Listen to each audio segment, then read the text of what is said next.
செல்லாததற்கு முன்னும் சூரியனும் வெளிச்சமும் சந்திரனும் நட்சத்திரங்களும் அந்தகாரப்படாததற்கு முன்னும்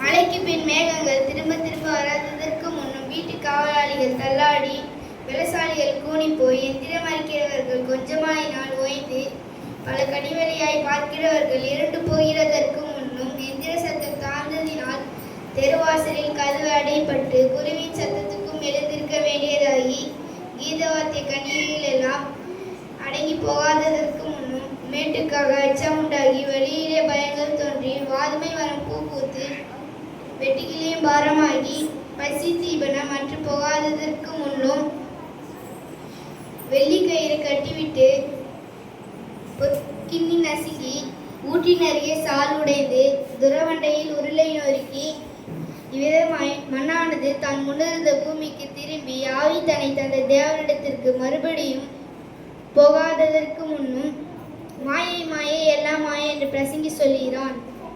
மேலும் பிரசங்கி ஞானவான இருந்தபடியால் அவன் ஜனத்துக்கு அறிவை போதித்து கவனமாய் கேட்டு ஆராய்ந்து அநேக நீதிமொழிகளை சேர்த்து எழுதினான்.